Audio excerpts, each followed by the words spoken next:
Ya, este tema también lo comentábamos, marcó el fin de semana, el Día del Minero ayer, en una conmemoración con características especiales, distintas, tristes, porque no a propósito de la tragedia ocurrida hace algunos días en la mina El Teniente. Hablamos a esta hora también de la reapertura parcial de ese yacimiento, donde Codelco ha reportado en las últimas horas que 2.480 trabajadores ya volvieron a sus funciones. Hablamos de esto y demás con la ministra de Minería, Aurora Williams, a esta hora en ADN Hoy. Ministra, bienvenida, buen día. Buenos días, ministra.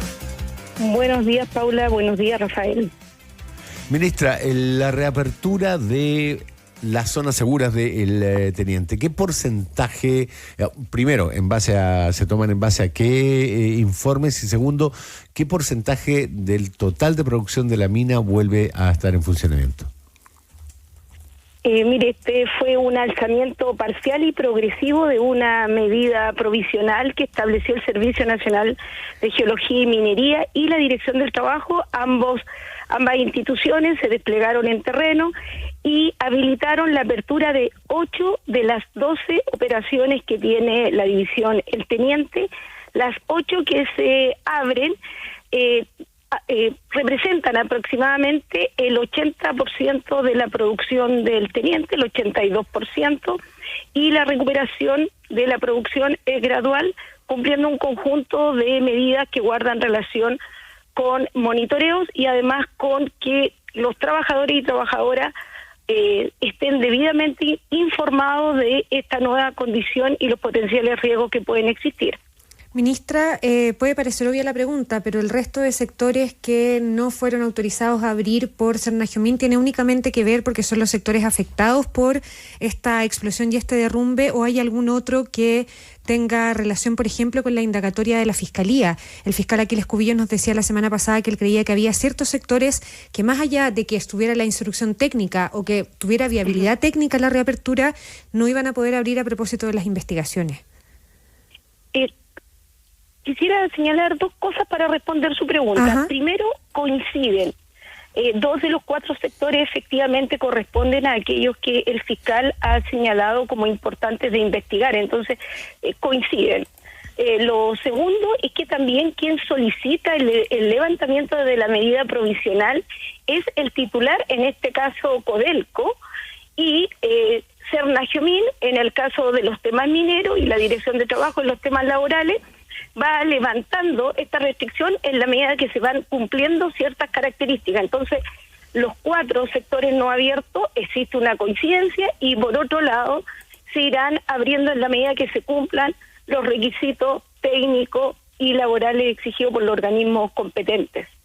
Ministra, aquí lo más importante, evidentemente, y vamos a seguir hablando de eso, ¿no? Era el post-tragedia, acompañar a las familias, recuperar los cuerpos de esas personas fallecidas, pero también, y a propósito de la significación que tiene Codelco para la economía nacional, hay una preocupación, una voz de alerta que han levantado algunos expertos, porque el Teniente produce 350.000 toneladas de cobre al año. Codelco produce 1,5 millones de toneladas, por lo que la división representa el 23,3% de la producción total de la corporación. ¿Cuál es el balance que se hace en esa materia o en esa línea después de esta semana de paralización? Bueno, aquí hay una afectación a la producción, pero en esto, y tal cual como usted lo señala, Paula, desde que ocurre el accidente, la primera prioridad, y siempre la primera prioridad la tienen los trabajadores y las trabajadoras. Acá se produjo una evacuación de más de 3.500 personas en el momento en que ocurre el accidente.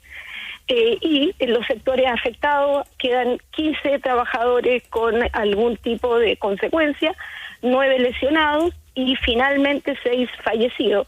Por lo tanto, primero se produce todo un sistema de evacuación y comienzan a trabajar las brigadas de rescate, más de 100 personas trabajando continuamente para producir el rescate. Lamentable, finalmente los 5 trabajadores estaban fallecidos, y esto naturalmente que tiene una consecuencia en la producción que en primera instancia, para nosotros la primera relevancia fueron las personas, fueron las familias, y Codelco, con el expertise que tiene y conforme a la gradualidad que vaya recuperando producción, pensamos que efectivamente esta cantidad de días de no producir pueda en algún momento suplirlo con una mejor productividad.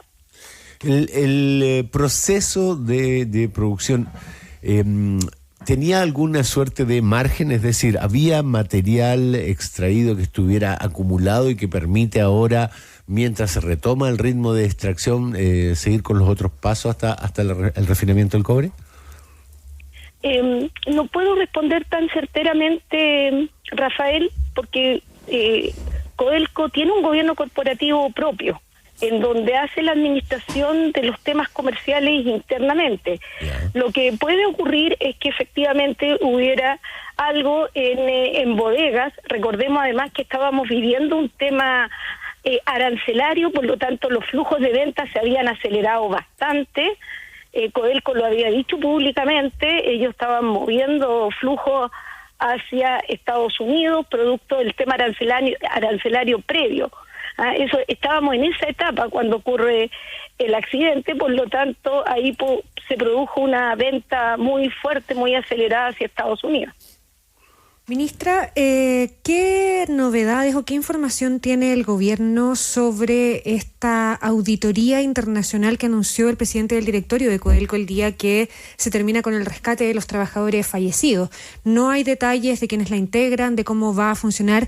¿El gobierno tiene alguna idea, está siguiendo de cerca esa investigación interna también de la corporación o no? Y, aquí yo creo que una de las cosas que nos ocurre es que el Estado tiene las instituciones que fiscalizan en este tipo de situaciones lamentables, naturalmente. Pero Codelco es una empresa del Estado, pero acá los roles son distintos. Codelco tomó la decisión de contratar a una empresa externa que desarrollara esta auditoría. Lo han señalado para poder tener una voz distinta, transparencia en la investigación, etcétera. Y por ende, nosotros, en el rol de gobierno que nos compete y con las instituciones Serna-Giomini y Dirección del Trabajo, no somos parte de esa decisión ni de cómo se desarrolla esa auditoría externa, así como el equipo de asesores que ha contratado Codelco. Sí nos parece adecuado que así ocurra. Hay expertos importantes, Andrés Ugarret, por ejemplo, está ahí trabajando, que no nos cabe duda que va a robustecer el informe que debe emitir Codelco y que luego va a ser revisado por los organismos competentes del Estado. Ahora, no cabe duda también que en la medida que se avance y se obtengan resultados, la retroalimentación va a ser importante, por cuanto estamos hablando de un accidente minero con consecuencias graves en la mina subterránea que está en el borde del conocimiento de lo que es la operación a esos niveles. Entonces, se va a producir una retroalimentación probablemente, pero en este momento Codelco trabaja en sus competencias, Serna-Giomini y la ADT trabajan en las competencias que le corresponden. ¿Existe alguna suerte de cronograma o márgenes de tiempo para los informes de Serna-Giomini, de la Dirección del Trabajo y de la Fiscalía, de manera de que la reapertura sea total? Para la reapertura de las otras 4 operaciones deben cumplirse ciertas condiciones técnicas para el caso de Serna-Giomini y para el caso de la Dirección del Trabajo.